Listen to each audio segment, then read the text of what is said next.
So Ciara, we're here at a Flogas event today, looking forward to the Olympics. Bit of Olympic fever setting in, do you think? It definitely is. It definitely is. Watching the little video they prepared for everybody gave me chills, gave me a little lump in my throat. It's certainly getting closer and closer. The summer is approaching. Obviously, for us athletes, it's always on our mind, but it gets exciting seeing little things like that. Being here with our sponsor, Flogas, is absolutely fantastic. They're really getting behind us, and it's the energy behind the team, and they're really celebrating the energy behind all of us athletes, which is such a joy to be able to do. How do you deal with all that attention? Because obviously in such a important year like that, like there is so much increased focus on it. Nerves, excitement, bit of both? Yeah, it's interesting. The Olympics itself holds like such a special grasp on everybody, whether they're into sport or not. So suddenly this year you'll get a little bit more interest than you would in any other year. But you know, it's exciting to be able to chat to people who are super excited to watch athletes compete, to watch you out racing. It gives me such a lift. I was only home yesterday and chatting to folk, wishing me good luck for the summer. It's a joy to be able to go out and represent everybody, to represent my little small town of Portaferry, to represent the whole nation of Ireland. And yeah, whenever people are behind us, it's so lovely to have. You're just back, you mentioned from a training camp yourself. Obviously we didn't get to see you in the indoor season, unfortunately. How are things going? Everything's good. Unfortunately, a bit of a setback. Early season meant that I missed the indoor season. My full focus is on the Olympics, so it meant that I had time to recover from a bit of a hamstring tweak and get ready for the outdoors. Thankfully now I'm fully fit. I'll be getting a full MOT out in the Institute tomorrow. But yeah, I'm back training and back on target. So yeah, I was in a similar place this time last year and I had a fairly good summer after it, so I'm not too worried. A fairly good summer is understating it. But looking at the World Championships, obviously the girls did so well across the board. Does that give such hope, I suppose, for the future of Irish athletics, especially on the women's side of things?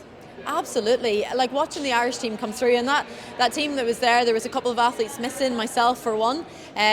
So I'm looking at that thinking the Irish athletics team is so strong and we're going forward with such strength because a lot of our athletes are very young. It's super exciting. We have a big exciting summer ahead and it makes me feel proud to be part of that team. It lifts me to see the girls doing so well in the indoors. So yeah, and like now we're not only a nation that's going to be competitive over middle distance and distances, we've got sprinters too. So yeah, I'd encourage everybody to tune in because it's going to be an exciting summer.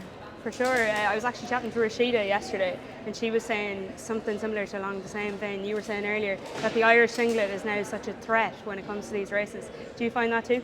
I definitely do. Like for me myself, I know that my competitors, whenever they see that little tricolour coming up, they're going to think, oh, what's Ciara going to do? And it's so fun to know that the Irish public have an Irish athlete out there that they can get behind and really will for in a final. But yeah, to know that our competitors fear us a little, it's a good thing to know. Just a second last question. I was looking up there and Sinead Hassan had a brilliant piece in the Irish Independent talking about your coach and the impact she's had on you and female coaching in general. Obviously that representation is so important. Would you like to see more female coaches in the game and overall? I definitely do. I'd love to see more female coaches, more female managers, more female sports media, because quite often sport is a very male dominated area and there's no need for it because I saw on an Olympic movement that this is probably going to be the first Olympic where it's 50% women, 50% men. We're out there representing on the sporting field, so I would love to see that reflect in all other aspects of sport.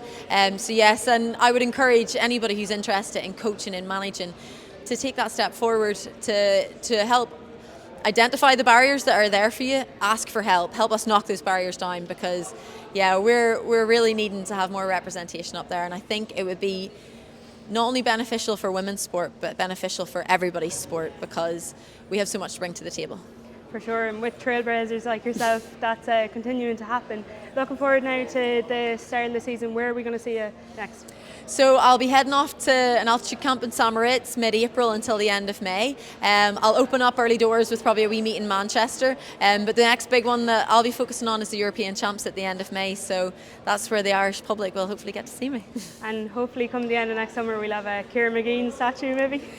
Fingers crossed. If I can live up to the legends that we saw and the legends of Irish Olympians that have gone before me, I would love to be able to bring something special back home to Ireland. Well, best of luck. Can't wait. Thank you.